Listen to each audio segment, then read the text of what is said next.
Welcome to Treasure Island, the classic novel by Robert Louis Stevenson. Chapter 12. How My Shore Adventure Began. The appearance of the island when I came on deck next morning was altogether changed. The misty mountains covered almost the entire landscape. There were patches of golden sand and tall pine trees scattered across the coast, but the overall scene was desolate and dreary. The hills ran up clear above the vegetation in spires of naked rock. All were strangely shaped, and the spyglass, which was the tallest on the island, was likewise the strangest in configuration, running up sheer from almost every side and then suddenly cut off at the top like a pedestal to put a statue on. The Hispaniola was rolling scuppers under ease in the ocean swell. As soon as the anchor dropped, a flock of birds burst into the sky, only for silence to return moments later.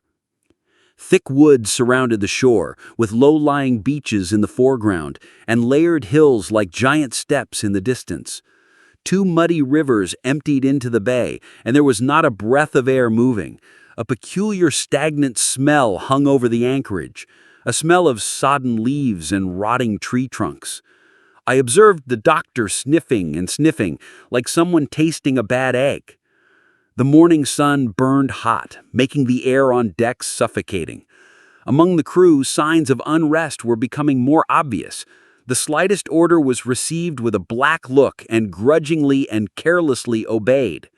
Mutiny, it was plain, hung over us like a thundercloud. Long John was hard at work going from group to group, spending himself in good advice, and as far example, no man could have shown a better. If an order were given, John would be on his crutch in an instant, with the cheeriest "Aye, aye, sir" in the world. And when there was nothing else to do, he kept up one song after another, as if to conceal the discontent of the rest. We held a council in the cabin. "Sir," said the captain, "if I risk another order, the whole ship will come about our ears by the run.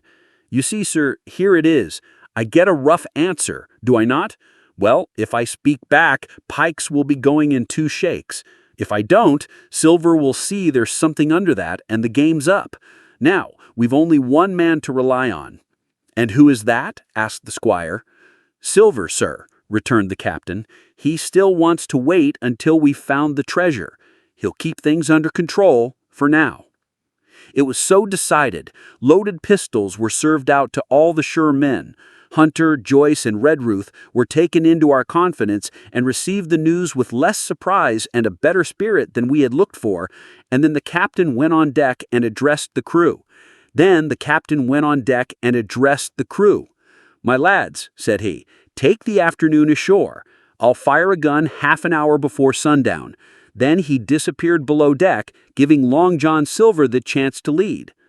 6 fellows were to stay on board, and the remaining 16, including Silver, began to embark. I hesitated, then made a sudden decision.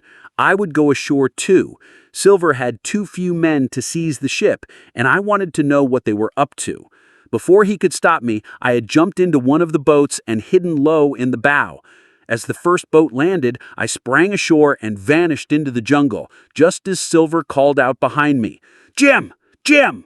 I paid no heed. Jumping, ducking, and breaking through, I ran straight before my nose till I could run no longer. I began to enjoy myself and look around me with some interest on the strange land. The wilderness was alive. Willows and reeds grew thick, and dwarf cypress trees twisted together like a green maze. Here and there I saw snakes.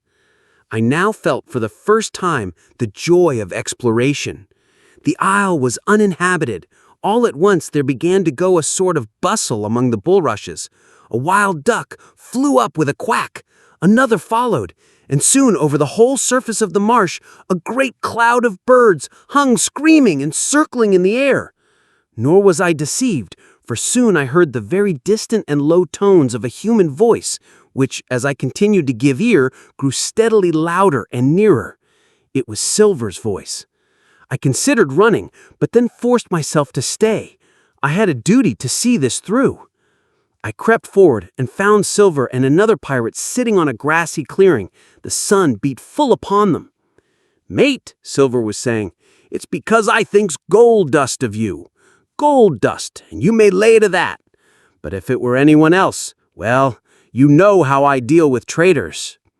"Silver," said the other man, and I observed he was not only red in the face, but spoke as hoarse as a crow, and his voice shook too. "Silver," says he, "I never thought you'd side with this mess of swabs. Not you! As sure as God sees me, I'd sooner lose my hand. If I turn agin my duty, I'll—" Silver's eyes narrowed, gleaming like a snake's. "So that's your answer?" The man stood up, shaking with anger. "Silver, you are once my friend, but now I renounce you. Kill me if you dare. I defy you." He turned to walk away. Silver snarled, lifted his crutch, and hurled a branch at him. The wood struck him square in the back. He staggered, raised his arms, and collapsed. Before he could rise, Silver was on him, pinning him down.